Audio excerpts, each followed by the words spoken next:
Hello बच्चों, कैसे हैं आप सब। आई होप आप सब अच्छे होंगे। कल हमने एरिया एंड कर्व के बारे में पढ़ा था। कल हमने एक्स एक्सिस के अबाउट पढ़ा था। आज हम वाई एक्सिस के अबाउट पढ़ेंगे। बच्चे इसी में कंफ्यूज रहते हैं, कहाँ पे हमें एक्स एक्सिस लगाना है और कहाँ पे हमें वाई एक्सिस लगाना है।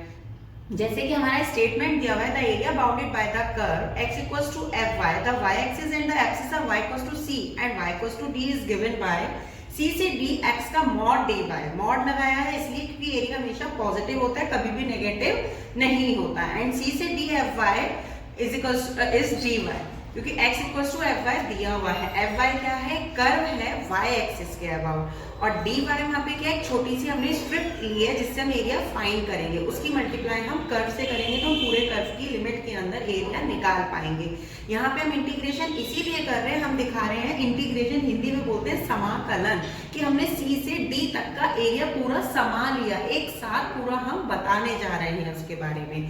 अब आप देखो, ये एक कर्व है ए बी सी डी, जो सी और ये बी को मिला रहा है, ऐसे एक्स एक्सिस के हॉरिजॉन्टली मिला रहा है। उसमें से हमने एक छोटी स्ट्रिप ले ली जो डी वाई को डिनोट कर रही है, d y into x. X की जगह हमने क्या रख दिया? एफ आर डी वाई, जो सी से डी तक का पूरा एरिया कवर कर रही है।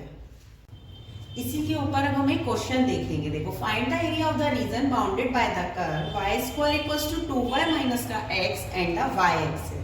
अब हमें यहाँ पे इसने दे दिया y एक्सिस, इसलिए हमारी जो स्ट्रिप होगी वो हॉरिजॉन्टल होगी। अगर वहां लिखा होता x एक्सिस तो हमारी स्ट्रिप वर्टिकल हो जाती है। इट मींस एक्स एक्सिस के अबाउट हो जाता है, एब्सिसा के अबाउट। अब किसके अबाउट है? सॉरी, अब ऑर्डिनेट के अबाउट होता है, एब्सिसा के अबाउट है। y square equal to 2y minus का x and the y axis. अब यहाँ से पहले हम पैराबोला बनाएंगे, क्योंकि हमें दिखाई दे रहा है ये पैराबोला की इक्वेशन है। तो y स्क्वायर माइनस का 2y इक्वल्स टू माइनस का प्लस वन हमने दोनों साइड कर दिया। y माइनस वन का whole square equals to x minus one हमने ले लिया, जो हमें शो कर रहा है कि 1 1 पर इस पैराबोला के वर्टेक्स हैं। बट माइनस शो ये कर रहा है कि हमारा पैराबोला रिवर्स्ड है। ठीक है, पुटिंग x इक्वल्स टू हम 0 पुट कर रहे हैं अगर, तो देखो y square equals to 2y minus का 0, y को आप इधर ले आए तो y के पॉइंट आ गए 0,2। ये हमने इंटरसेक्शन पॉइंट निकाले, हमारे आए 0 0 0,2। इसके आगे हम सॉल्व करते हैं।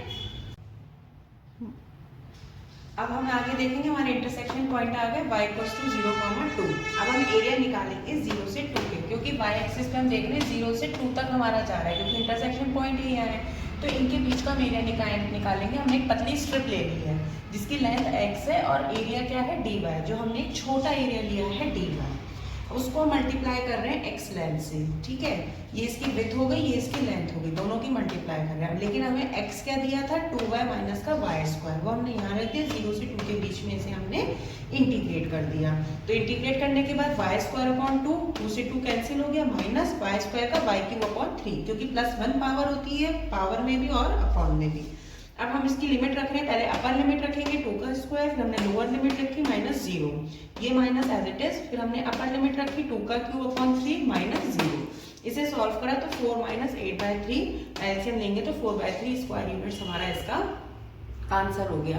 अब आप सभी ये सोच रहे होंगे कि रियल लाइफ में कहाँ यूज होता है? रियल लाइफ में ब्रिजेस बनाने में यूज होता है, या किसी रिवर किनारे हमें रेलिंग लगानी है तो ये यूज होता है, या फिर फॉल सीलिंग कराते समय आपने आर्क में कोई फॉल सीलिंग कराई है तो वहां पर यूज होता है कि कितना इसमें हमें पीओपी लगाना है, ये रेलिंग में हमें कितना लोहा चाहिएगा। क्योंकि आप देखते होंगे स्क्वायर में, रेक्टेंगल में आप एरिया इजिली निकाल लेते हैं, बट कहीं कर्व आ जाता है तो एरिया निकालने में दिक्कत होती है। तब वहां पे हम ये यूज करते हैं, उसको इंचेस में नापते हैं, फिर वहां से वहां तक की लिमिट लेकर उसको कैलकुलेट करके एरिया निकाल के और मटेरियल को लाने में सक्षम हो जाते हैं। इसीलिए एरिया और कर्व हमारा यूज होता है।